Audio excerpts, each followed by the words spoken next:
Welcome to the third day of Chair Poetry Evening, ladies and gentlemen. Thank you for gathering again today. Like me and Namrata, we were talking about the last 2 days. The journey has been amazing because we had poets from all over the world. As you heard them, their amazing concepts, ideas, imagination, and even reality a lot of times. We had poets from UK, America, Sudan, and we all are aware how amazing as poets they are. Today also we have lined up 5 great, amazing, as many adjectives as we can use, poets, and they are regional poets for today. Also among them we have 3 women poets. I think we are eagerly waiting to hear them, right? So yes, let's go for it. The first poet of today's evening is Muzaffar Abdali. He is from Patna, Bihar. A bureaucrat by profession, he is currently working as Deputy Director General with Government of India in Delhi. He started writing in 1990 and has published in various literary journals. He has participated in various mushairas in India and outside. He has authored 2 poetry collections, Atwan Darwaza in 2013 and Dar Uddar Diwar Se Aage in 2018. His 3rd poetry collection, Sifar Se Sifar Tak, is scheduled to be published soon. He writes both ghazal and nazm. Now let us hear from Muzaffar Abdali. सामईन, आपके सामने या आपकी खिदमत में मैं मुज़फ़्फ़र अब्दाली हाजिर हूँ। सबसे पहले मैं कुछ मुतफ़र्रिक़ अशार यानी कुछ अशार जो कपलेट्स हैं वो सुनाता हूँ, फिर एक गज़ल और फिर नज़्म। ये कुछ अशार यूँ हुए हैं कि एक मतलब और 2 शेर यूँ हुआ है कि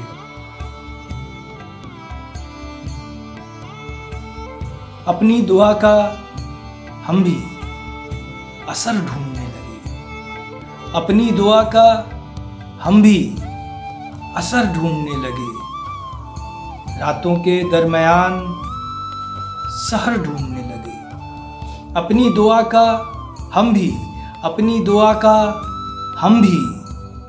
असर ढूंढने लगे, अपनी दुआ का हम भी असर ढूंढने लगे, रातों के दरमियान सहर ढूंढने लगे, रातों के दरमियान सहर ढूंढने लगे। तब्दीलियों ने हमको पराया बना दिया, तब्दीलियों ने हमको पराया बना दिया, तब्दीलियों ने हमको पराया बना दिया। इस बार गांव पहुँचे तो घर ढूंढने लगे, इस बार गांव पहुँचे तो घर ढूंढने लगे, तब्दीलियों ने हमको पराया बना दिया। इस बार गांव पहुँचे तो घर ढूंढने लगे। पहले तो ढूंढते थे किसी कारवां को हम, पहले तो ढूंढते थे किसी कारवां को हम, पहले तो ढूंढते थे किसी कारवां को हम, फिर यूं हुआ कि भीड़ में सर ढूंढने लगे। पहले तो ढूंढते थे किसी कारवां को हम, पहले तो ढूंढते थे किसी कारवां को हम, फिर यूं हुआ कि भीड़ में सर ढूंढने लगे। तब्दीलियों ने हमको पराया बना दिया। इस बार गांव पहुँचे तो घर ढूंढने लगे। ये एक मतलब और 2 अशार और यूं हुए हैं। देखिए कि कुछ हुआ है जो यूं मजबूर खड़े हैं हम भी, कुछ हुआ है जो यूं मजबूर खड़े हैं हम भी। इन दिनों ख्वाब से कुछ दूर खड़े हैं हम भी, इन दिनों ख्वाब से इन दिनों ख्वाब से कुछ दूर खड़े हैं हम भी, कुछ हुआ है जो यूं मजबूर खड़े हैं हम भी, कुछ हुआ है जो यूं मजबूर खड़े हैं हम भी। शेर देखिए, शेर बतौर ख़ास के आज दीवानों की कीमत में उछाल आया है, आज दीवानों की कीमत में उछाल आया है, आज दीवानों की कीमत में उछाल आया है, आज बाजार में मगरूर खड़े हैं हम भी, आज दीवानों की कीमत में उछाल आया है, आज बाजार में मगरूर खड़े हैं हम भी, आज बाजार में मगरूर खड़े हैं हम भी, आज बाजार में मगरूर खड़े हैं हम भी। और इश्क की धूप से अब कौन उजाला छाने, इश्क की धूप से, इश्क की धूप से अब कौन उजाला छाने, अक्ल की छाँव में बेनूर खड़े हैं हम भी, अक्ल की छाँव में बेनूर खड़े हैं हम भी, कुछ हुआ है जो यूं मजबूर खड़े हैं हम भी। ये गज़ल पेश करता हूँ, पूरी गज़ल है, 6 अशार इसमें हुए हैं, गज़ल पूरी पेश करता हूँ, फिर उसके बाद नज़्म। गज़ल यूं हुई है, मतलब यूं हुआ है कि रेत पर एक निशान है शायद, रेत पर एक निशान है शायद, ये हमारा मकान है शायद, रेत पर एक निशान है शायद, रेत पर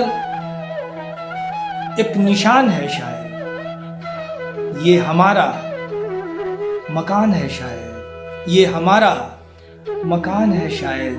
और जो आजकल हो रहा है पूरी दुनिया में, देखिए शेर ये हुआ है कि शोर के बीच सो रही है ज़मीं, शोर के बीच, शोर के बीच सो रही है ज़मीं, शोर के बीच सो रही है ज़मीं, मुद्दतों की थकान है शायद, मुद्दतों की थकान है शायद, शोर के बीच सो रही है ज़मीं, मुद्दतों की थकान है शायद, मुद्दतों की थकान है शायद। और दर्द का इश्तहार चस्पा है, दर्द का इश्तहार चस्पा है, दर्द का इश्तहार चस्पा है, जिंदगी की दुकान है शायद, जिंदगी की दुकान है शायद, जिंदगी की दुकान है शायद, वो जहाँ पर पिघल रही है धूप, वो जहाँ पर पिघल रही है धूप, हाँ वही साहिबान है शायद, हाँ वही साहिबान है शायद, हाँ वही साहिबान है शायद, हाँ वही साहिबान है शायद। अक्ल कहती है मर चुका रिश्ता, अक्ल कहती है मर चुका रिश्ता, शौक कहता है जान है शायद, शौक कहता है जान है शायद, अक्ल कहती है मर चुका रिश्ता, शौक कहता है जान है शायद।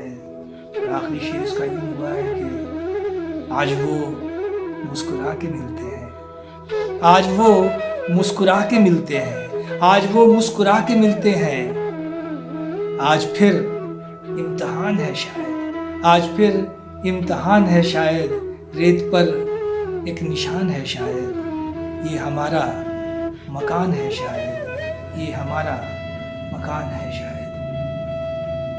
देखिए मैं आपको नज़में सुनाता हूँ, नज़्म में एक सेंट्रल थीम है और इसी के इर्द गिर्द पूरी नज़्म लिखी जाती है। ये जो नज़्म है इसका नाम है या इसका उन्वान है, टाइटल है, और ये नज़्म एक ख़ास हिपोक्रेसी के आसपास लिखी गई है। देखिए इस नज़्म का पेंसिल, उम्मीद है आपको पसंद आएगी। देखिए नज़्म हुई है कि वो एक शाम कलम खो गया था जब मेरा, वो एक शाम कलम खो गया था जब मेरा, बहुत तलाश किया हर तरफ इधर के उधर, मगर कलम का कहीं पर निशाना हाथ आया। मेरी तलाश, मेरी कशमकश से घबराकर मेरी वो छोटी सी बेटी मेरे करीब आई कि जिसने लिखना अभी ही सीखा है। वो एक शाम कलम खो गया था जब मेरा, वो एक शाम कलम खो गया था जब मेरा, बहुत तलाश किया हर तरफ इधर के उधर, मगर कलम का कहीं पर निशाना हाथ आया। मेरी तलाश, मेरी कशमकश से घबराकर मेरी वो छोटी सी बेटी मेरे करीब आई कि जिसने लिखना अभी ही सीखा है। मेरे हवाले किया अपनी एक पेंसिल और मेरे हवाले किया अपनी एक पेंसिल और कहा कि आप अपने वास्ते रखिए। मेरे हवाले किया अपनी और पेंसिल और कहा कि इसको अपने वास्ते रखिए, मगर अजीब सा जादू है उसकी पेंसिल में, मगर अजीब सा जादू है उसकी पेंसिल में, मगर अजीब सा जादू है उसकी पेंसिल में, सिवाय सच के जो कुछ और लिख नहीं पाती। मगर अजीब सा जादू है उसकी पेंसिल में, सिवाय सच के जो कुछ और लिख नहीं पाती। वो एक शाम बहुत चाहा कुछ लिखूं, लेकिन वो एक शाम अजब थी, मैं कुछ न लिख पाया। वो एक शाम अजब थी, मैं कुछ न लिख पाया। वो एक शाम अजब थी, मैं कुछ न लिख पाया। एक दूसरी नज़्म आपकी खिदमत में पेश करता हूँ। इस नज़्म का उन्वान है समुंदर किनारे। समुंदर के हवाले से इसमें बहुत सारी बातें कही गई हैं जो इस तारे के थ्रू यानी मेटाफर्स के थ्रू सामने आई है। आपकी नज़र ये नज़्म समुंदर किनारे, नज़्म शुरू होती है कि अमावस की शब है समुंदर किनारे, अमावस की शब है समुंदर किनारे, फिजा जर्द रेतों में खोई हुई है, फिजा जर्द रेतों में खोई हुई है। नसीबों का लिखा सफ़र ख़त्म करके, नसीबों का लिखा सफ़र ख़त्म करके, सभी मछलियाँ ख्वाब की हो चुकी हैं, सभी कश्तियाँ अपने घर सो चुकी हैं। सभी मछलियाँ नसीबों का लिखा सफ़र ख़त्म करके, सभी मछलियाँ ख्वाब की हो चुकी हैं, सभी कश्तियाँ अपने घर सो चुकी हैं। बहुत पुरसुकून है ये वीरान साहिल कि जैसे लुटे शहर की चेहरगी हो, फ़कीरों के कशकोल की बेरुखी हो। अमावस की शब है समुंदर किनारे, फ़िज़ा जर्द रेतों में खोई हुई है। नसीबों का लिखा सफ़र ख़त्म करके, नसीबों का लिखा सफ़र ख़त्म करके, सभी मछलियाँ ख्वाब की हो चुकी हैं, सभी कश्तियाँ अपने घर सो चुकी हैं। बहुत पुरसुकून है ये वीरान साहिल कि जैसे लुटे शहर की चेहरगी हो, फ़कीरों के कशकोल की बेरुखी हो। मगर ऐसी रुत में ये झोंका हवा का, मगर ऐसी रुत में ये झोंका हवा का, न जाने कहाँ से चला आ रहा है। मगर ऐसी रुत में ये झोंका हवा का, न जाने कहाँ से चला आ रहा है।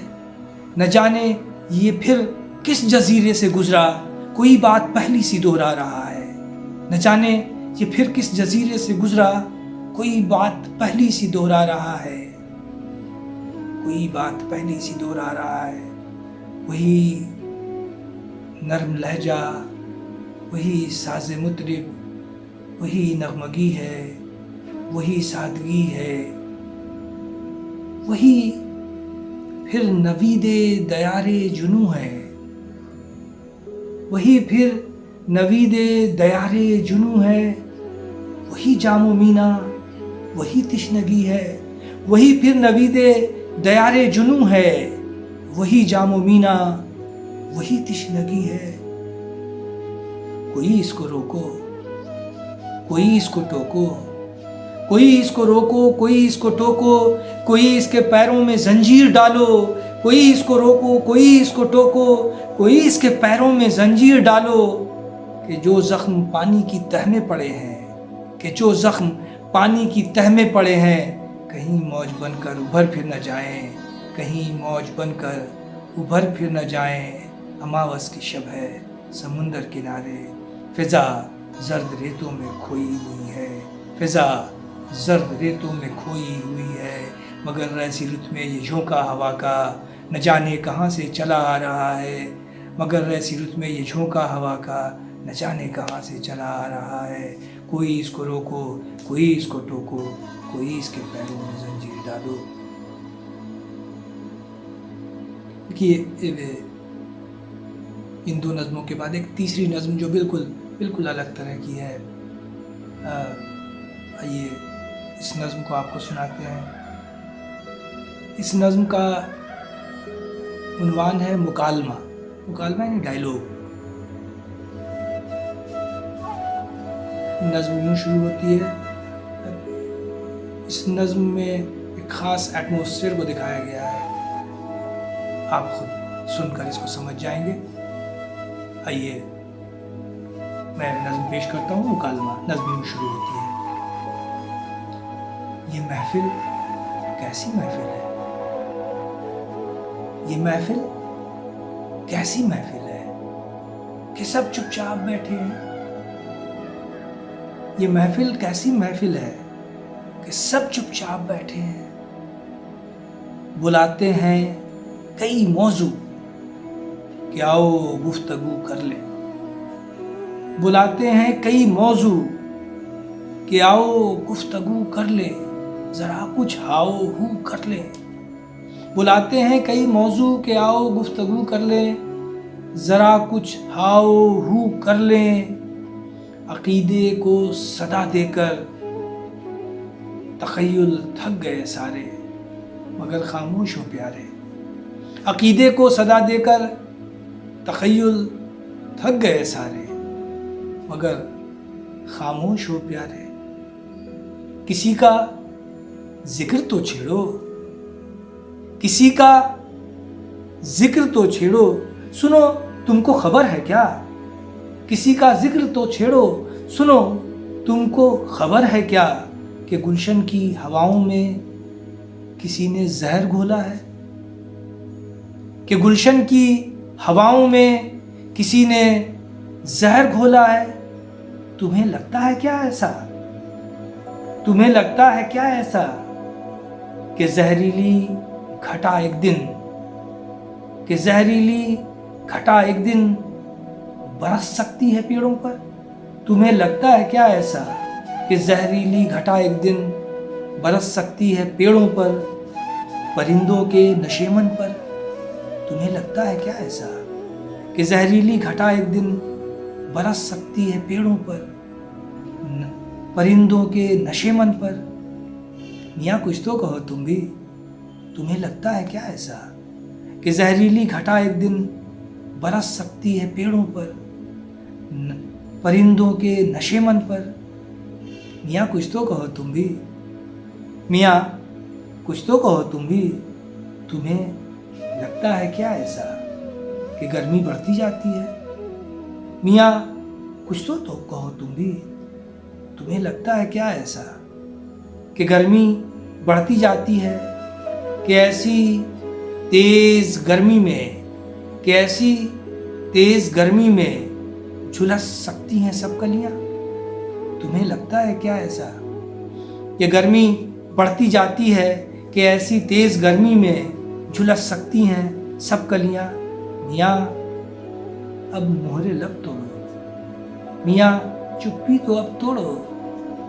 शराब अब ख़त्म होती है, चिराग अब लड़खड़ाते हैं। शराब अब ख़त्म होती है, चिराग अब लड़खड़ाते हैं, चिराग अब लड़खड़ाते हैं।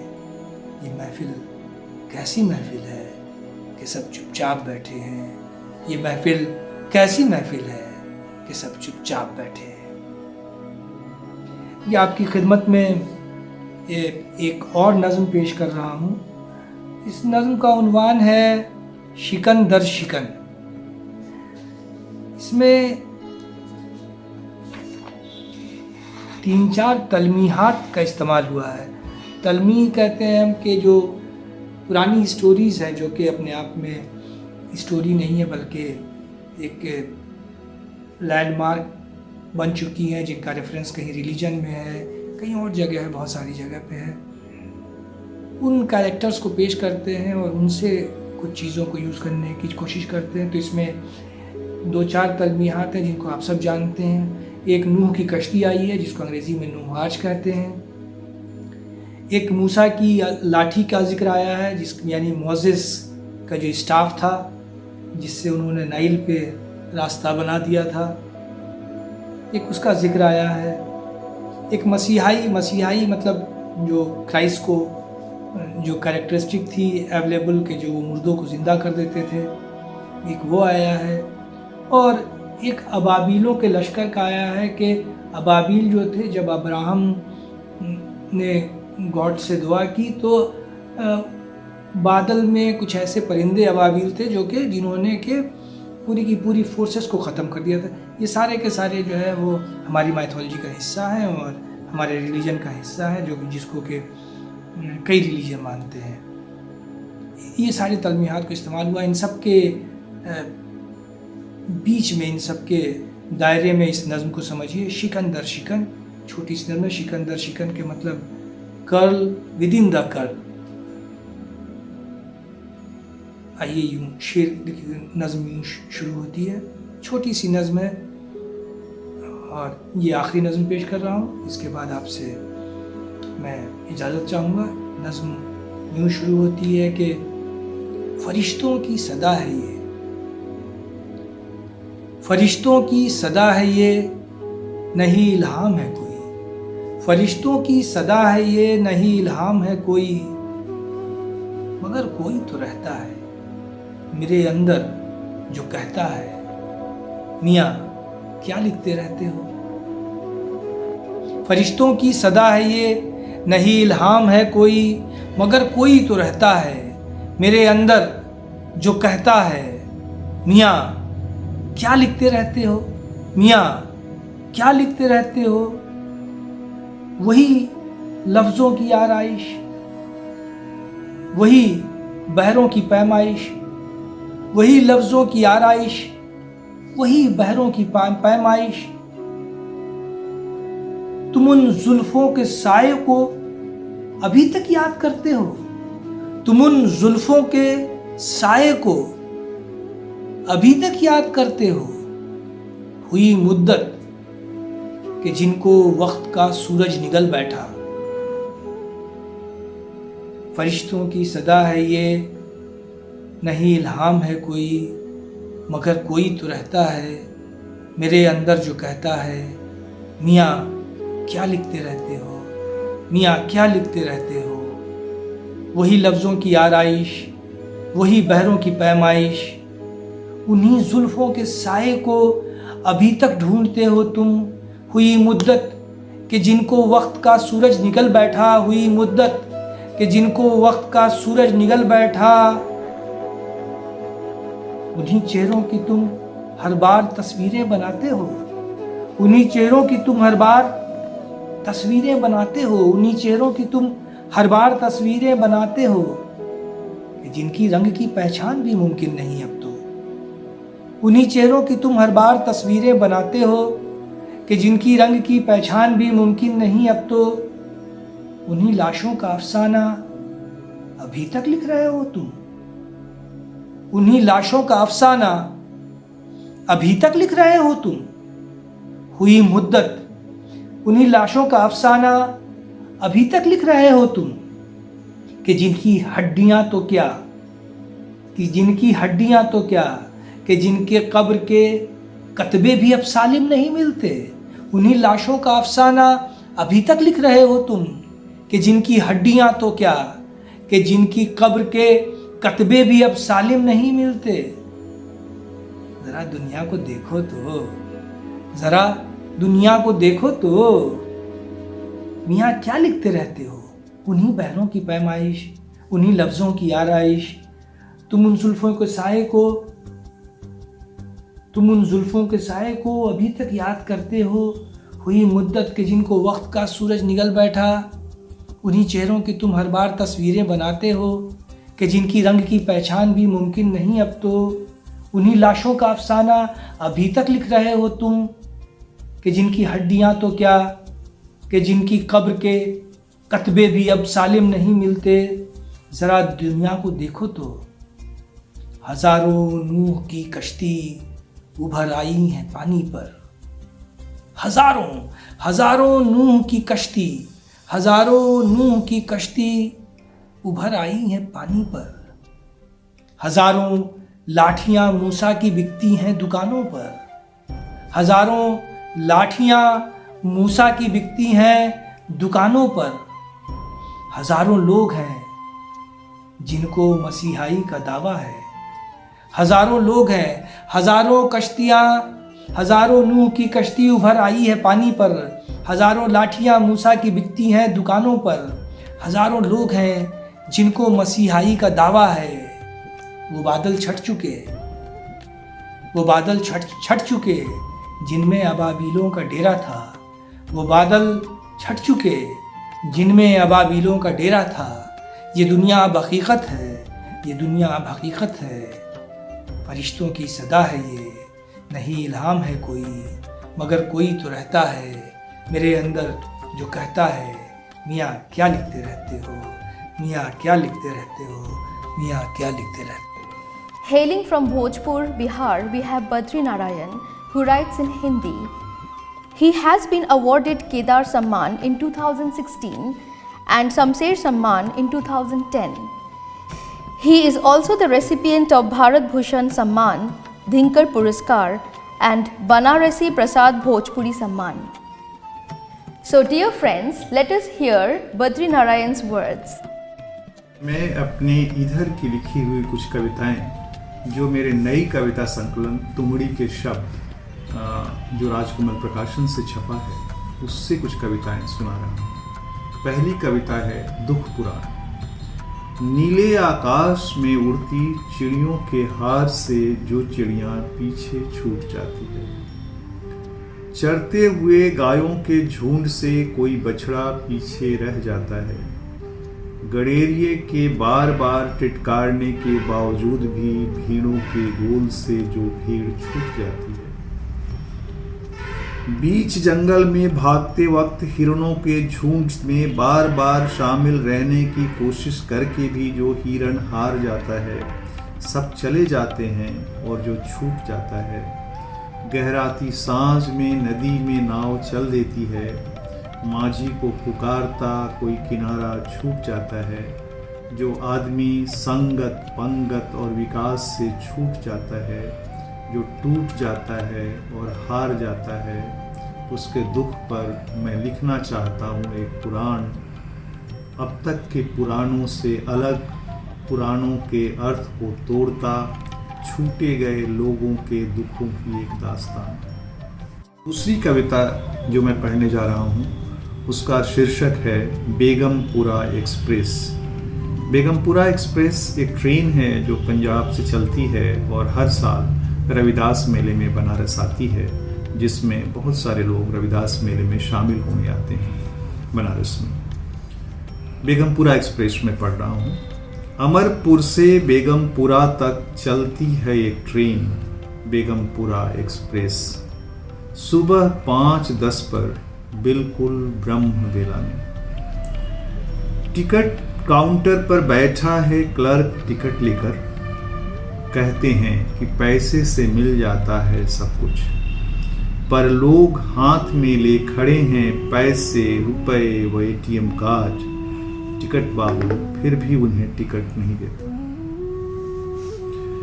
कत्ली, खूनी, बलात्कारी, बेईमान, चालू, फ्रॉड, लंपट, हिंसक, झूठ, बवाली, सुल्तान, साहिब, मालिक, इन सबको नहीं मिलेगा ticket.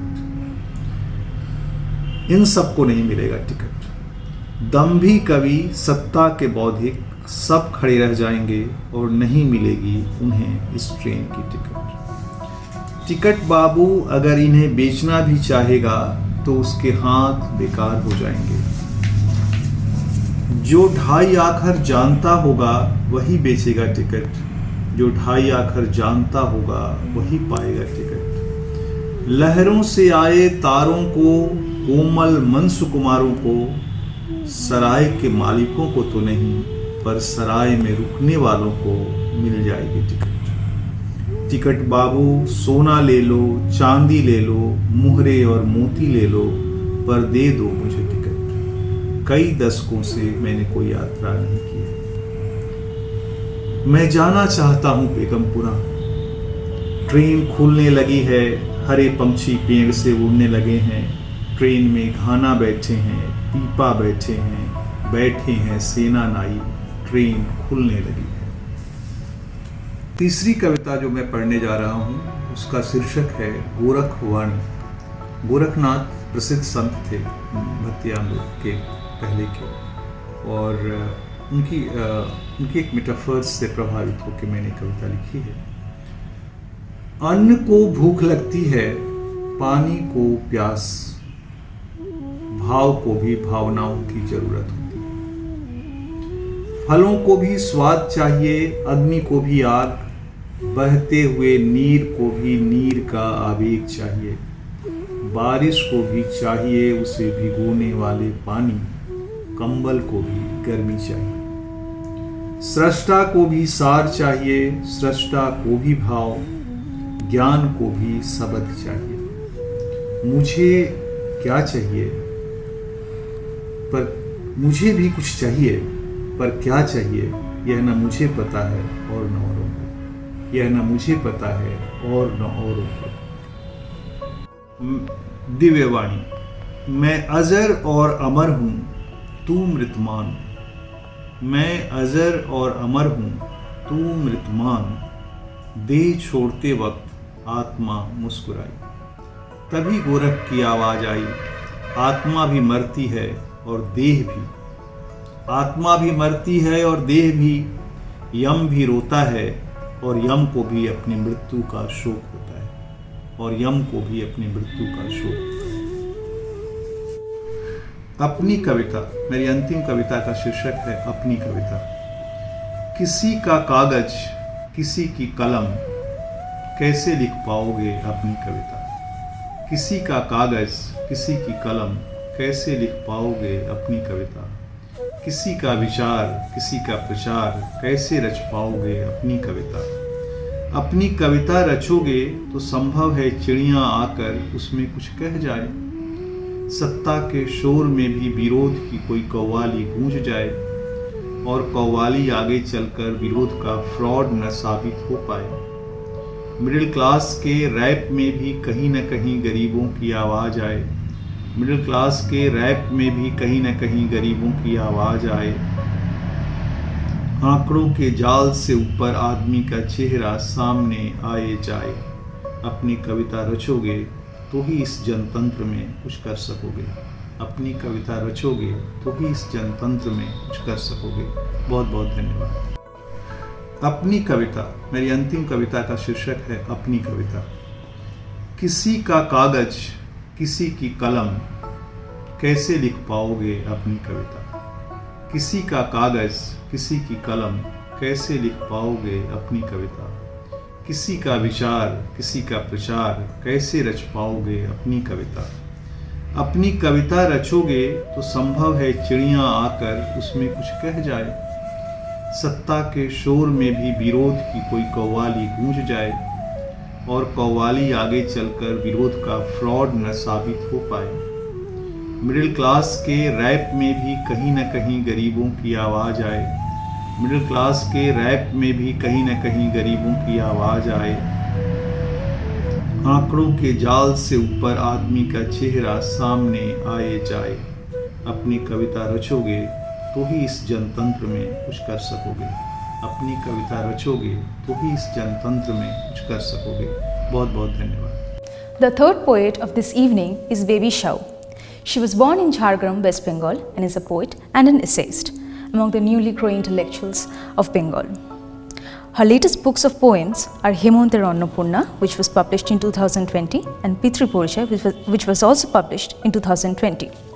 Her awards include Ekhon Shantiniketan Padma Samman, Shabdapad Yuva Sammanana, Boitaroni Award, and many more.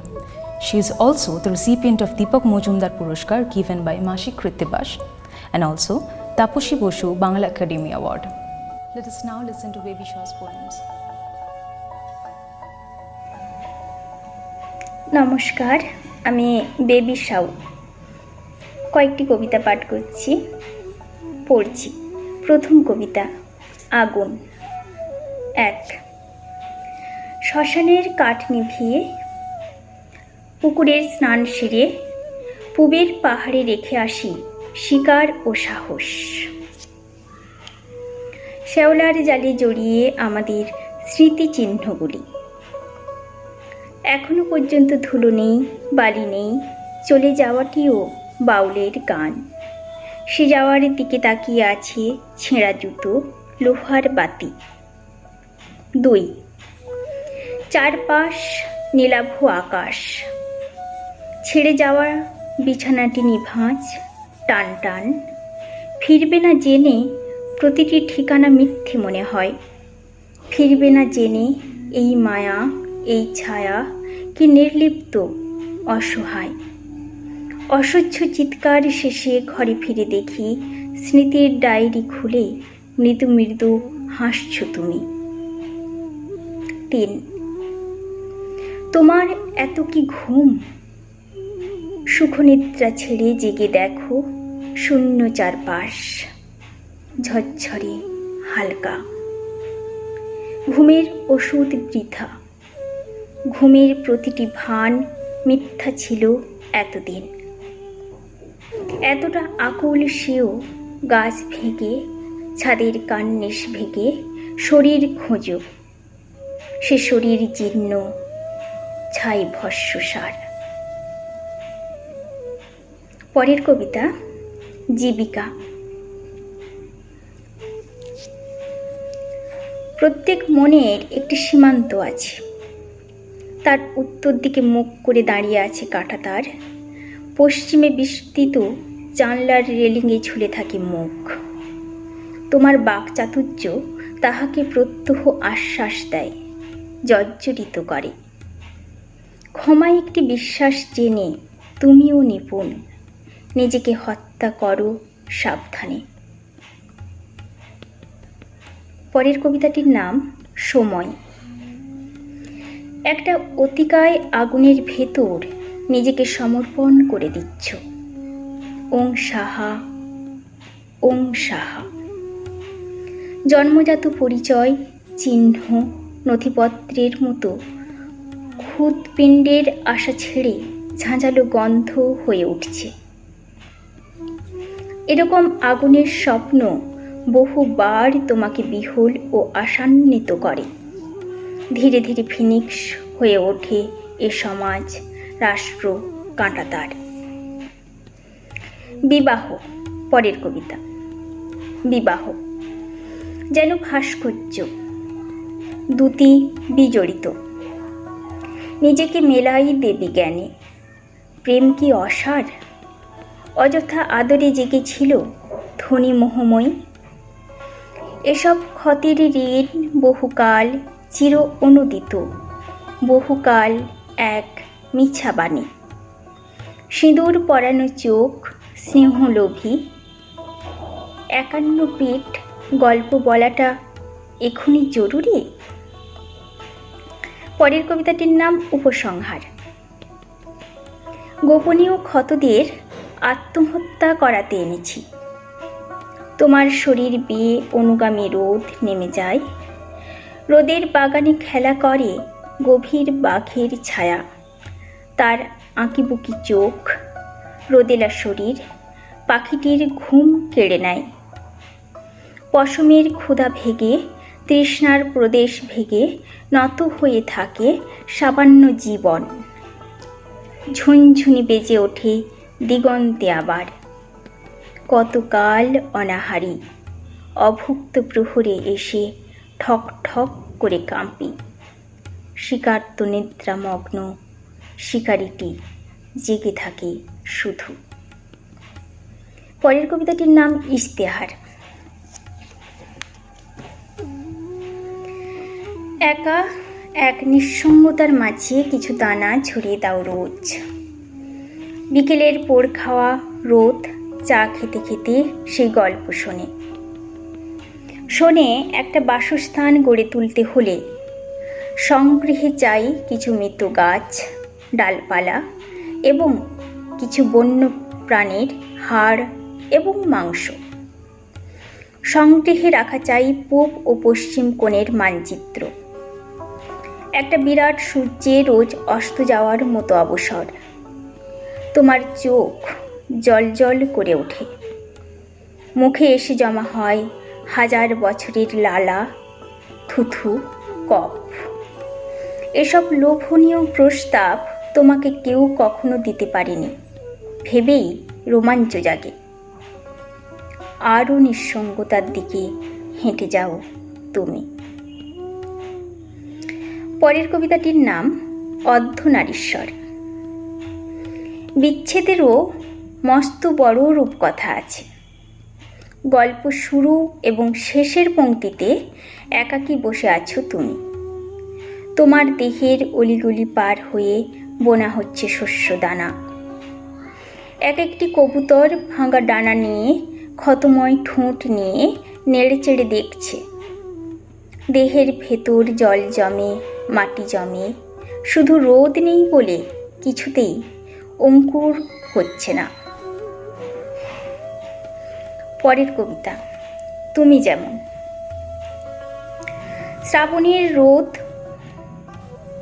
শ্রাবণের রোদে বোঝা যায় বৃষ্টি কত দূর এবং বর্ষা নামলো। সেসব কথা তুমি আল্লাহর নামে তুলে বলো। যেসব শপথ দাও মা মেরির নামে। সন্ধে গড়িয়ে এলেই বিরাট বিড়াল চুপি চুপি মুখ লাগিয়ে সব কিছুই এঁটো করে ফেরে। সলতেটুকু হাতে বাদবাকি দাঁড়িয়ে থাকে আপাত মস্তক। নমস্কার। We have one poem of Baby Shaw translated into English which I would like to read to you. Conclusions. Came here to self-annihilate the hideous burns the follower sun rays are dripping down from your body. In the garden of light, the deep-rooted shadow of a tiger is there. His eyes are drawn, body baked in sun snatch away the sleep of the bird. Breaking the hunger of cotton, breaking the state of thirst, a life is there, praying. There is a child's music in the horizon, with hunger.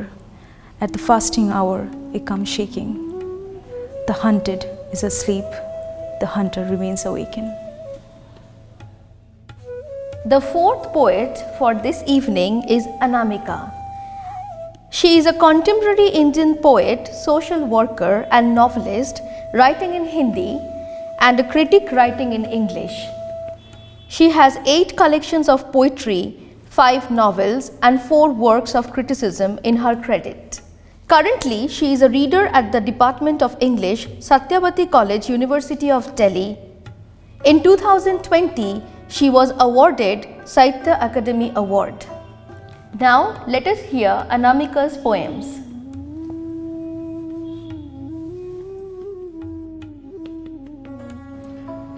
कविता का शीर्षक है भामती की बेटियां। बचपन में सुनी एक किंवदंती के आधार पर ये कविता लिखी है और किंवदंती ये कि वृद्ध वाचस्पति ने अपनी पत्नी भामती के नाम से वेदांत की टीका प्रकाशित कराई थी। इस बात पर शर्मिंदा होकर कि ब्याह के लाए उसके बाद वो उसको भूल ही गए थे। वो रचना में इतने लीन हो गए कि बालिका वधू उनके सामने वृद्धा हो गई और उनके घर में इसकी उनको सुध न रही।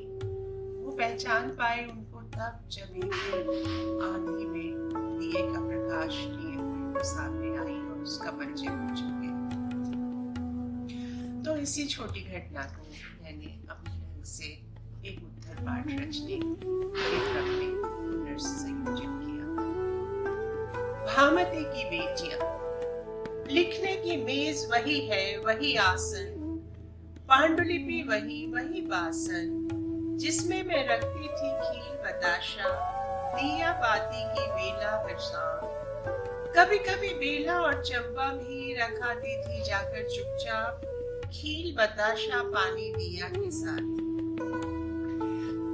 पूरे 21 बरस बस यही जीवन क्रम। कुछ देर इन्हें देखती काम में लीन, जैसे कि देखते हैं सुंदर मूर्त शिव जी की। पत्थर की मूर्त ही बने रहे ये पूरे 21 साल। फिर एक शाम एक आंधी सी आई, बिखरने लगे ग्रंथ के पन्ने। टूटी तंद्रा तो मुझे देखा, पन्नों के पीछे यूं भागते हुए हिरण जैसे हिरणों के। चौंके, हे देवी, परिचय तो दे, आप कौन?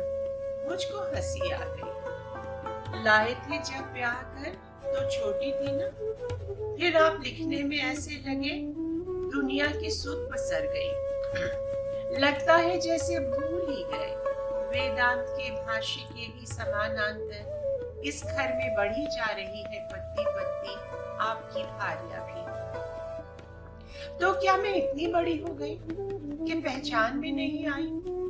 पानी पानी होकर इस बात पर पानी में ही बहा आए आप तो अपनी पांडुलिपि, जो मैं पीछे नहीं दौड़ती, पृष्ठ बीच लाने पानी से गटमट हो चुकते सब अक्षर, खो जाती पानी में स्याही, शब्द पर शब्द फिसल आते। मेहनत से मैंने वे अक्षर भी बीचे, जैसे कि चावल, अक्षर पर अक्षर दोबारा उगाए, अपने सिंदूर और काजल से मूर्छ पत्र फिर से सिले, ताक पाट ढोलना लगा के, ताक पाट ढोलना एक तरह का मंगलसूत्र। अक्षर पर अक्षर, अक्षर पर अक्षर, अक्षर में मैं और आप अक्षर, टप टप टप। ये लोग रोते हैं क्या ज्ञानी ध्यानी भी?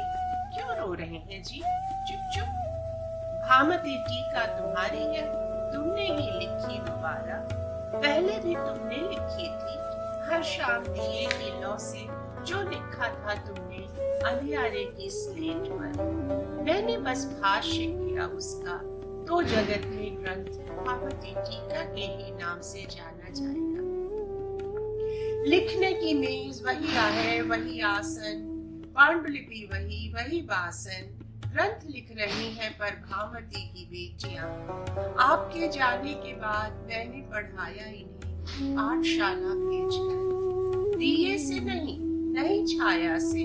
इन्होंने अपनी कलम से लिखा है जो आपके समानांतर भाष्य उसका करने बैठेंगे जब सारे ये दिग दिगंतर, मैं चैन की सांस लूंगी, कृपा नहीं, प्रेम का प्रसाद भी नहीं लेगी। भामती की बेटियां ग्रंथ अपने स्वयं ही रचेंगी, लगातार इसी तरह हर युग में। कविता का शीर्षक है प्रसूति गृह में पिता। एक पुराने छात्र के लिए जो अब नया पिता है। डॉक्टर ने कहा वक्त बदल गया, आप लेबर रूम में जाएं। पितृत्व भी बड़ा अनुभव है जीवन का, साक्षी बने जन्म का। थोड़ा लजाता हुआ मैं भीतर गया तो वह पहचान में नहीं आई। पीड़ा के उत्कर्ष पर भी उसने कहा मुस्कुराकर, देखो तो क्या मेरा हाल हुआ। दो दो दिल धड़क रहे हैं मुझ में, चार चार आंखों से कर रही हूं आंखें चार मैं महाकाल से। कहती हुई वह अब फैल गई पूरी पृथ्वी पर, उसके आवेग से थरथरा उठे सब पर्वत। ठेल दिया उसने पहाड़ों को पैरों से एक तरफ। उठ रही थी उससे ऐसी उसासें, कांप कांप उठते थे उसकी उसासों से जंगल। इंद्रधनुष के 7 रंगों से था वह बिछौना सोना मौना। जन्म ले रहा था एक नया पुरुष उसके पातालों से, जिसका खाका खींचती थी वह रोज सुबह मुझे चाय देती हुई। कहती थी आकाश में जगता सूर्य देखकर, बेटी हो तब तो चिंता ही नहीं, बेटा अगर हो तो हो सुबह का सूरज, उसमें प्रचंडता नहीं हो, लोभ को क्रोध और कामनाओं के अतिरेक से पीड़ित ओजोन छिद्र भेदता अतिशय पुरुष नई धरती के किस काम का। खुद अपना पुरुष गढ़ेगी नई धरती, अब स्वस्थ होंगी धमनियां उसकी और दृष्टि सम्यक। उसके उस उन्नत पहाड़ों से फूटेगी जब दुधैली रोशनी वह पिएगा, अंधियारा इस जग का अंजन बन उसकी आंखों में सजेगा। झूलेगी अब पूरी कायनात झूले सी, फिर धीरे धीरे बड़ा होगा नया पुरुष, संबुद्ध प्रज्ञा से शासित अनुकूलित, प्रज्ञा का प्यारा भरतार। प्रज्ञा को सोती हुई छोड़कर जंगल इस बार लेकिन वह नहीं जाएगा। मेरी माँ भी कुछ कुछ ऐसा ही देखा करती थी क्या सपना, जब मुझको टखनों पर बैठा कर झूला झूलाती हुई गाती थी, नया बीती उठे पर पुराना बीती गिरे। भीति यानी भित्ति, नई दीवार उठे पुरानी गिरे, लेकिन उठे ही क्यों कोई दीवार, उठे आदमी उठे। उठ रहा है धीरे धीरे माँ के ही टखनों पर एक नया आदमी। कितनी सदियां बीत जाती हैं एक अदद आस फूल जाने में, कितनी लंबी होती है बाबा नन्ही सी नन्ही इच्छा की उड़ान। कविता का शीर्षक है 17 बरस का प्रतियोगी परीक्षार्थी। माँ, यह दुख क्यों होता है?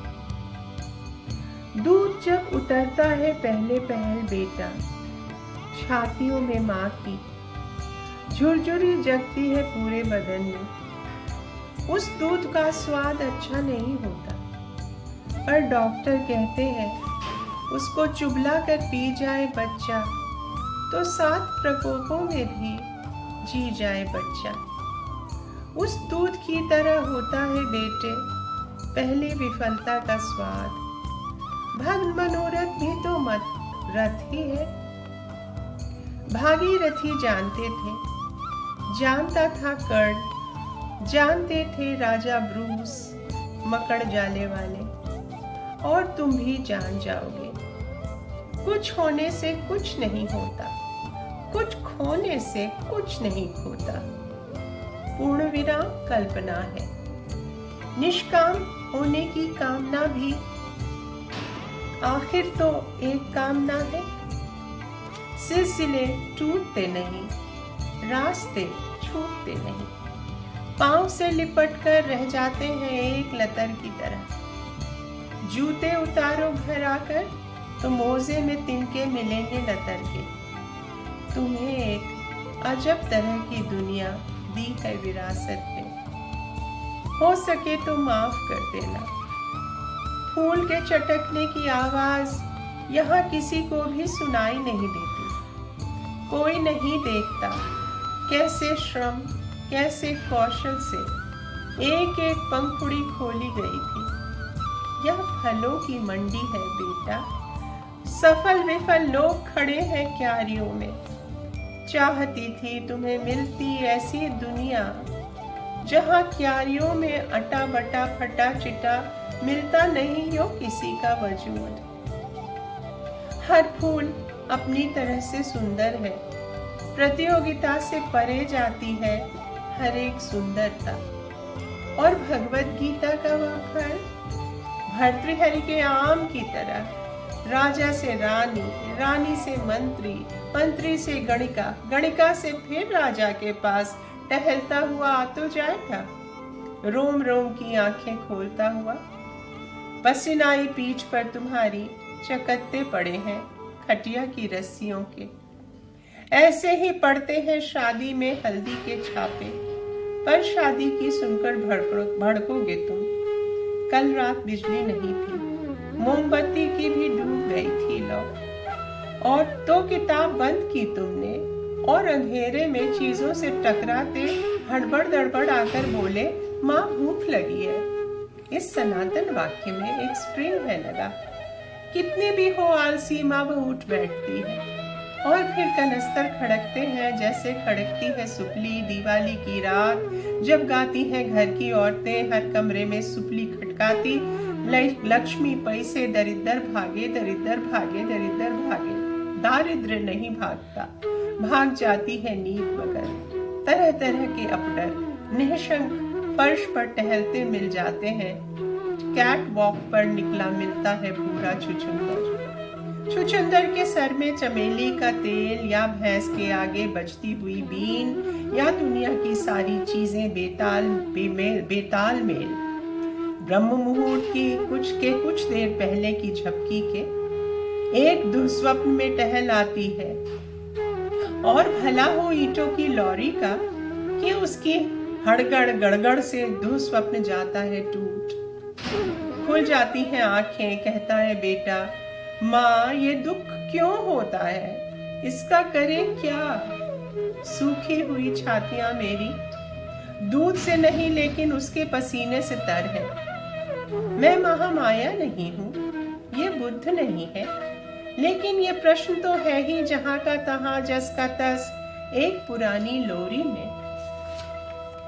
स्पेनिश की टेक थी के सेरा सेरा व्हाटएवर विल बी।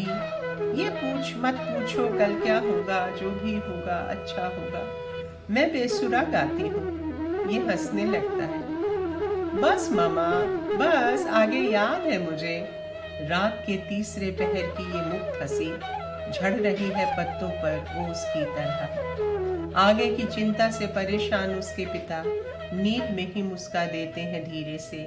उत्सव है उनका ये मुस्काना सुपर सीरियस घर में। आम्रपाली था आम्रपाली का घर मेरी ननिहाल के उत्तर। आज भी हर पूनों की रात खाली कटोरा लिए हाथ गुजरती है वैशाली के खंडहरों से बौद्ध भिक्षुणी आम्रपाली। अगल बगल नहीं देखती, चलती है सीधी मानो खुद से बातें करती। शरद काल में जैसे कमंडल वमंडल बनाने की खातिर पकने को छोड़ दी जाती है लतर में ही लौकी। पक रही है मेरी हर मांसपेशी, खदर बदर है मेरे भीतर का हाहाता हुआ सत। सूखती टटाती हुई हड्डियां मेरी मरे कबूतर जैसी इधर उधर फेंकी हुई मुझ में। सोचती हूँ क्या वो मैं ही थी, नगर वधू वज्र संघ के बाहर के लोग भी जिसकी एक झलक को तरसते थे। ये मेरे सन से सफेद बाल थे कभी भंवरे के रंग के, कहते हैं लोग। नीलमणि थी मेरी आंखें बेले के फूलों सी झक सफेद दंत पंक्ति। खंडहर का अर्ध ध्वस्त दरवाजा है अब जो। जीवन मेरा बदला बुद्ध मिले, बुद्ध को घर न्योत कर अपने रथ से जब लौट रही थी, कुछ तरुण लिच्छवी कुमारों के रथ से टकरा गया मेरे रथ का। धुर से धुर चक्के से चक्का जुए से जुआ। लिच्छवी कुमारों को ये अच्छा कैसे लगता, बोले वे चीख कर जे आम्रपाली, क्यों अब तरुण लिच्छवी कुमारों के धुर से धुर अपना टकराती है। आर्य पुत्रों, क्योंकि भिक्खु संघ के साथ भगवान बुद्ध ने भात के लिए मेरा निमंत्रण किया है स्वीकार। जे आम्रपाली 100,000 ले और इस भात का निमंत्रण हमें दे दे। आर्य पुत्रों, यदि तुम पूरा वैशाली गणराज्य भी दोगे, मैं यह महान भात तुम्हें नहीं देने वाली। मेरा यह उत्तर सुन लिच्छवी कुमार चटकाने लगे उंगलियां। हाय, हम आम्रपाली से परास्त हुए, तो अब चलो बुद्ध को जीते। कोटिग्राम पहुंचे कि बुद्ध की प्रदक्षिणा, उन्हें घर न्योता, पर बुद्ध ने मान मेरा ही रखा और कहा, रह जाएगी करुणा, रह जाएगी मैत्री, बाकी सब ढह जाएगा।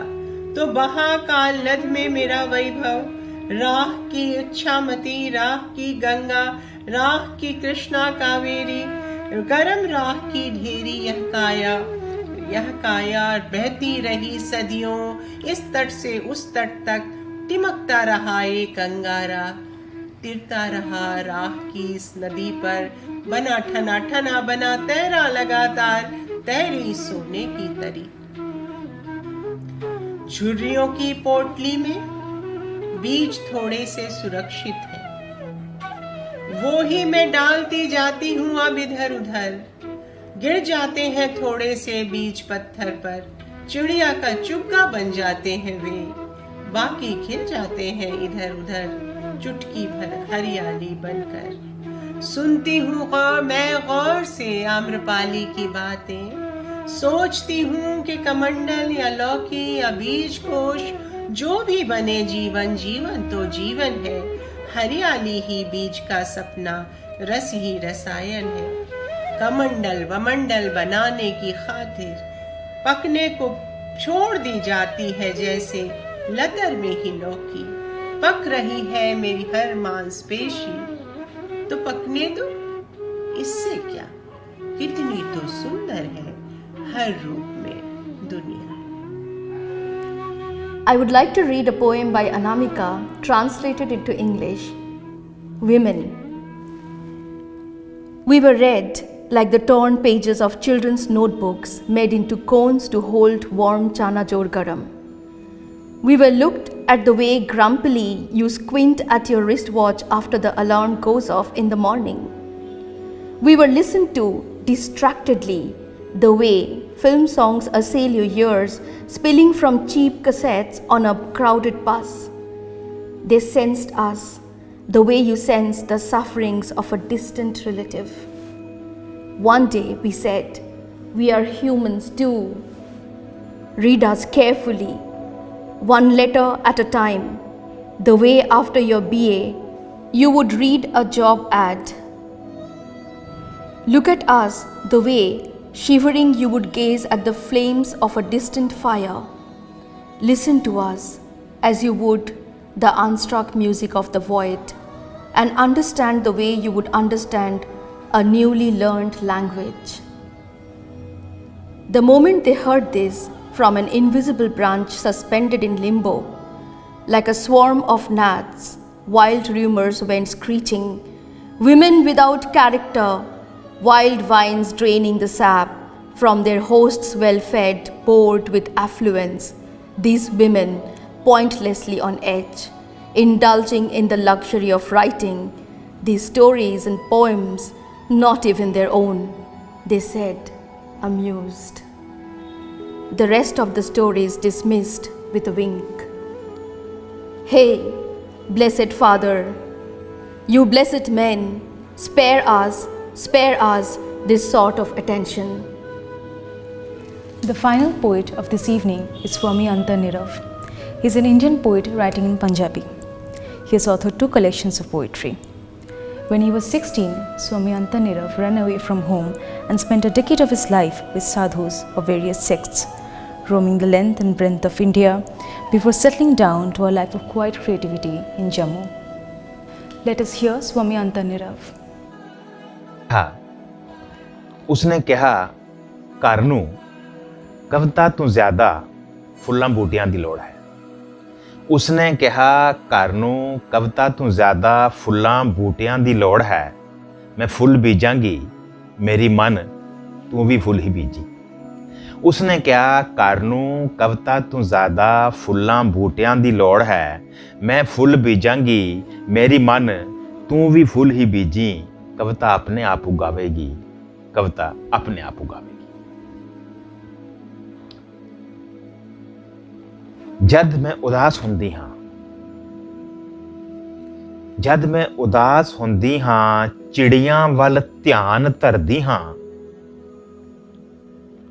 जद मैं उदास हुंदी हाँ, चिड़ियां वल ध्यान धरदी हाँ। छत ते दाना पानी रख उन्हां दे आउण दी उड़ीक करदी। ਉਹ ਜਦ ਉਦਾਸ ਹੁੰਦਾ ਹੈ, ਉਹ ਜਦ ਉਦਾਸ ਹੁੰਦਾ ਹੈ, ਬੰਦੂਕ ਚੁੱਕ ਕੇ ਨਿਕਲ ਜਾਂਦਾ ਹੈ। ਸ਼ਾਮਾਂ ਵੇਲੇ ਉਹ ਖੁਸ਼ ਹੁੰਦਾ ਹੈ, ਮੈਂ ਹੋਰ ਉਦਾਸ, ਮੈਂ ਹੋਰ ਉਦਾਸ, ਮੈਂ ਹੋਰ ਉਦਾਸ। ਸ਼ਾਂਤੀ ਸੰਦੇਸ਼।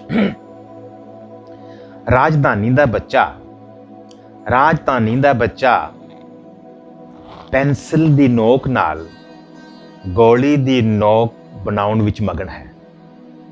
ਰਾਜਧਾਨੀ ਦਾ ਬੱਚਾ ਪੈਨਸਿਲ ਦੀ ਨੋਕ ਨਾਲ ਗੋਲੀ ਦੀ ਨੋਕ ਬਣਾਉਣ ਵਿੱਚ ਮਗਨ ਹੈ, ਉਸਨੇ ਸ਼ਾਂਤੀ ਸੰਦੇਸ਼ ਮੁਕਾਬਲੇ ਵਿੱਚ ਹਿੱਸਾ ਲੈਣਾ ਹੈ, ਅਵਲਾਉਣਾ ਹੈ। ਭੇਡਾਂ ਨਾਲ ਗੇ ਨੂਰ ਦੇ ਮੱਥੇ ਵਿੱਚ ਆ ਵੱਜੀ ਸੀ ਪਾਰੋਂ ਚਲੀ ਗੋਲੀ। ਭੇਡਾਂ ਨਾਲ ਗੇ ਨੂਰ ਦੇ ਮੱਥੇ ਵਿੱਚ ਆ ਵੱਜੀ ਸੀ ਪਾਰੋਂ ਚਲੀ ਗੋਲੀ। ਉਸ ਦਿਨ ਆਖਰੀ ਰੋਜ਼ਾ ਸੀ। ਮੱਕੀ ਛਿਲਦੇ ਪਿਓ ਨੂੰ ਚਾਹ ਦੇਣ ਗਈ ਸੀ ਕੁੜੀ। ਮੱਕੀ ਛਿਲਦੇ ਪਿਓ ਨੂੰ ਚਾਹ ਦੇਣ ਗਈ ਸੀ ਕੁੜੀ, ਕਹਿੰਦੇ ਕ੍ਰਾਸ ਫਾਇਰਿੰਗ ਵਿੱਚ ਮਰੀ ਹੈ।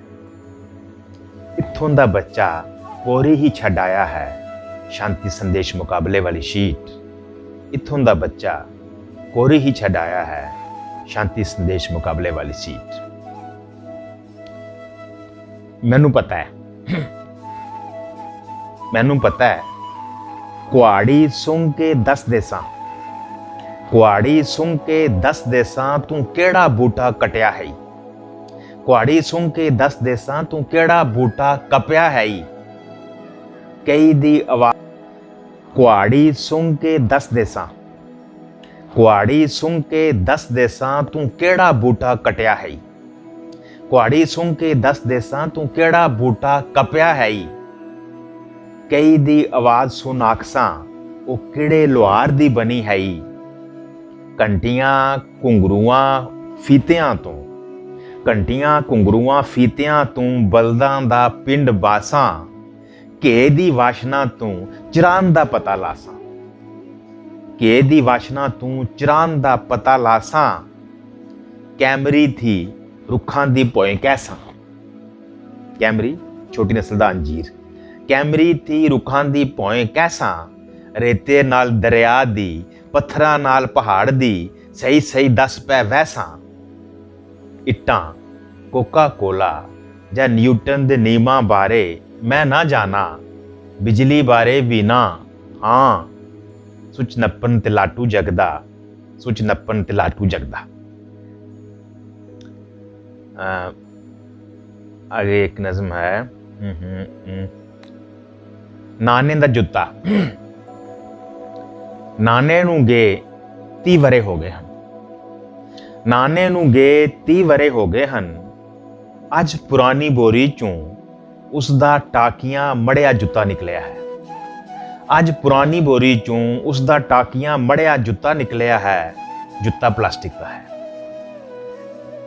ਉਹ ਪੁਰਾਣੇ ਜੁੱਤੇ ਸਾਂਭਦਾ, ਉਹ ਪੁਰਾਣੇ ਜੁੱਤੇ ਸਾਂਭਦਾ, ਉਹਨਾਂ ਤੋਂ ਟਾਕੀਆਂ ਪੁੱਟਦਾ, ਖਸਤਾ ਹੋ ਰਹੇ ਨਵੇਂ ਜੁੱਤਿਆਂ ਤੇ ਲਾਉਂਦਾ। ਉਹ ਪੁਰਾਣੇ ਜੁੱਤੇ ਸਾਂਭਦਾ, ਉਹਨਾਂ ਤੋਂ ਟਾਕੀਆਂ ਪੁੱਟਦਾ, ਖਸਤਾ ਹੋ ਰਹੇ ਨਵੇਂ ਜੁੱਤਿਆਂ ਤੇ ਲਾਉਂਦਾ। ਇਸ ਤਰ੍ਹਾਂ ਉਸਦੇ ਜੁੱਤੇ ਕਦੇ ਮਰਦੇ ਨਹੀਂ ਸਨ। ਇਸ ਤਰ੍ਹਾਂ ਉਸਦੇ ਜੁੱਤੇ ਕਦੇ ਮਰਦੇ ਨਹੀਂ ਸਨ। ਉਹ ਆਖਦਾ ਦੇ ਵਾਂਗ ਹੀ ਜੁੱਤੇ ਵੀ ਰੂਪ ਵਟਾਉਂਦੇ, ਦੇ ਵਾਂਗ ਹੀ ਜੁੱਤੇ ਵੀ ਰੂਪ ਵਟਾਉਂਦੇ, ਤੁਰੀ ਜਾਂਦੇ ਆਪਣੇ ਅਖੀਰ ਤੱਕ। ਨਾਨੇ ਨੂੰ ਗੇ 30 ਵਰੇ ਹੋ ਗਿਆ, ਨਾਨੇ ਨੂੰ ਗੇ 30 ਵਰੇ ਹੋ ਗਏ ਹਨ। ਮੈਨੂੰ ਤਾਂ ਇਹ ਜੁੱਤਾ ਅਮਰ ਲੱਗਦਾ ਹੈ। 2 ਇਸੇ ਦਾ ਦੂਸਰਾ ਹਿੱਸਾ। ਮੈਂ ਜੁੱਤਾ ਹੱਥ ਵਿੱਚ ਲੈਂਦਾ ਹਾਂ, ਉਸ ਵਿੱਚ ਨਾਨੇ ਦੀ ਖੁਸ਼ਬੂ ਹੈ। ਮੈਂ ਜੁੱਤਾ ਹੱਥ ਵਿੱਚ 2 ਇਸੇ ਦਾ ਦੂਸਰਾ ਹਿੱਸਾ। ਮੈਂ ਜੁੱਤਾ ਹੱਥ ਵਿੱਚ ਲੈਂਦਾ ਹਾਂ, ਉਸ ਵਿੱਚ ਨਾਨੇ ਦੀ ਖੁਸ਼ਬੂ ਹੈ। ਮੈਂ ਜੁੱਤਾ ਹੱਥ ਵਿੱਚ ਲੈਂਦਾ ਹਾਂ, ਉਸ ਵਿੱਚ ਨਾਨੇ ਦੀ ਖੁਸ਼ਬੂ ਹੈ। ਵਿੱਚ ਹੱਥ ਪਾਉਂਦਾ ਹਾਂ, ਉਹ ਮਿੱਟੀ ਅਜੇ ਵੀ ਜਮੀ ਹੋਈ ਹੈ। ਵਿੱਚ ਹੱਥ ਪਾਉਂਦਾ ਹਾਂ, ਉਹ ਮਿੱਟੀ ਅਜੇ ਵੀ ਜਮੀ ਹੋਈ ਹੈ। ਪੈਰ ਪਾਉਂਦਾ ਮੈਨੂੰ ਮੇਰੇ ਧੌਲੇ ਝੁਰੜੀਆਂ ਝੁੱਕੀ ਕਮਰ ਦਿਸਦੀ। ਖੰਗੂਰ ਦਾ ਗਲਾ ਸਾਫ਼ ਕਰਦਾ, ਪੈਰ ਬਾਹਰ ਕੱਢ ਲੈਂਦਾ, ਬੁੱਢੇ ਹੋਣ ਤੋਂ ਡਰਦਾ। ਪੈਰ ਬਾਹਰ ਕੱਢ ਲੈਂਦਾ, ਬੁੱਢੇ ਹੋਣ ਤੋਂ ਡਰਦਾ। ਰੁੱਖ ਦਾ ਗੀਤ। ਇਹਦੇ 3-4 ਪਾਰਟ ਨੇ। ਰੁੱਖ ਦਾ ਗੀਤ ਬਲਕਿ 2 ਹਿੱਸੇ ਨੇ। ਵੇ ਰੁਖੜਾ ਤੂੰ ਕਿਧਰੋਂ ਆ ਕੇ ਲੱਗਿਆ ਮੇਰੇ ਬੰਨੇ। ਵੇ ਰੁਖੜਾ ਤੂੰ ਕਿਧਰੋਂ ਆ ਕੇ ਲੱਗਿਆ ਮੇਰੇ ਬੰਨੇ। ਓਪਰੀ ਥਾਵੇਂ ਕਿਵੇਂ ਉਗਣਾ, ਮੈਨੂੰ ਵੀ ਤਾਂ ਜਾਚ ਸਿਖਾ ਦੇ ਜੇ ਮੇਰੀ ਗੱਲ ਮੰਨੇ। ਵੇ ਰੁਖੜਾ ਤੂੰ ਕਿੱਧਰੋਂ ਆ ਕੇ ਉਗਿਆ ਮੇਰੇ ਬੰਨੇ, ਓਪਰੀ ਥਾਵੇਂ ਕਿਵੇਂ ਉਗਣਾ, ਮੈਨੂੰ ਵੀ ਤਾਂ ਜਾਚ ਸਿਖਾ ਦੇ ਜੇ ਮੇਰੀ ਗੱਲ ਮੰਨੇ। ਵੇ ਰੁਖੜਾ ਤੇਰੀ ਜੜ ਸਿਆਣੀ, ਵੇ ਰੁਖੜਾ ਤੇਰੀ ਜੜ ਸਿਆਣੀ, ਭਜਦੀ ਪਾਣੀ ਥਾਨੀ। ਵੇ ਰੁਖੜਾ ਤੇਰੀ ਜੜ ਸਿਆਣੀ, ਭਜਦੀ ਪਾਣੀ ਥਾਨੀ। ਵੇ ਰੁਖੜਾ ਤੇਰੀ ਟਾਹਨੀ ਚੰਗੀ, ਸੂਰਜ ਸੰਗ ਜੋ ਮੰਗੀ। ਵੇ ਰੁਖੜਾ ਤੇਰੀ ਟਾਹਨੀ ਚੰਗੀ, ਸੂਰਜ ਸੰਗ ਜੋ ਮੰਗੀ। ਜਦੋਂ ਤੁਸਾਂ ਦੇ ਪੱਤਰ ਝੜਦੇ, ਜਦੋਂ ਤੁਸਾਂ ਦੇ ਪੱਤਰ ਝੜਦੇ, ਉਸਲੇ ਤੁਸ ਕੇ ਕਰਦੇ, ਜਿਸਲੇ ਤੁੰਦੇ ਪੱਤਰ ਆਉਂਦੇ, ਹਰਾ ਗੀਤ ਕੋਈ ਗਾਉਂਦੇ। ਜਿਸਲੇ ਤੁੰਦੇ ਪੱਤਰ ਆਉਂਦੇ, ਹਰਾ ਗੀਤ ਕੋਈ ਗਾਉਂਦੇ। ਜਦੋਂ ਤੁਸਾਡੇ ਫਲ ਫੁੱਲ ਆਉਂਦੇ, ਜਦੋਂ ਤੁਸਾਡੇ ਫੁੱਲ ਫਲ ਆਉਂਦੇ, ਛੱਜਰਾ ਅੱਗੇ ਟੁਰਦਾ, ਚਾਹ ਵੀ ਟੁਰਦੇ ਜਾਂਦੇ, ਰੁਖੜਿਆ ਭਾਈਆ ਵੇ। 2 ਵੇ ਰੁਖੜਾ ਤੂੰ ਰੋਂਦਾ ਹੋਸੇ, ਵੇ ਰੁਖੜਾ ਤੂੰ ਰੋਂਦਾ ਹੋਸੇ, ਜਿਸਲੇ ਪਛਦੇ ਤੈਨੂੰ। ਵੇ ਰੁਖੜਾ ਤੂੰ ਰੋਂਦਾ ਹੋਸੇ, ਜਿਸਲੇ ਪਛਦੇ ਤੈਨੂੰ। ਮੈਂ ਨਾ ਪਛਸਾਂ, ਮੈਂ ਨਾ ਟਕਸਾਂ, ਦੱਸ ਵੇ ਰੁਖੜਾ, ਮੈਂ ਨਾ ਪਛਸਾਂ, ਮੈਂ ਨਾ ਟਕਸਾਂ, ਦੱਸ ਦੇ ਦੁਖੜਾ, ਮੇਰਿਆ ਰੁਖੜਾ ਮੈਨੂੰ। ਵੇ ਰੁਖੜਾ ਤੂੰ ਬਾਲਣ ਬੰਨਣਾ, ਇਸ ਦਾ ਪਤਾ ਹੈ ਤੈਨੂੰ। ਵੇ ਰੁਖੜਾ ਤੂੰ ਬਾਲਣ ਬੰਨਣਾ, ਇਸ ਦਾ ਪਤਾ ਹੈ ਤੈਨੂੰ। ਚੁੱਲ੍ਹੇ ਜਾਂ ਚਿਖਾ ਵਿੱਚ ਲੱਗਣਾ, ਕਿਹੜਾ ਜੱਚਦਾ ਤੈਨੂੰ। We have one translation of Swami Antanira's poems which I would like to share with you. The ocean, the ink, the earth, the paper, and the pen, crafted out of forests I have never seen. A book written like that. Books are liars. The name of the girl I love is not to be found in any book.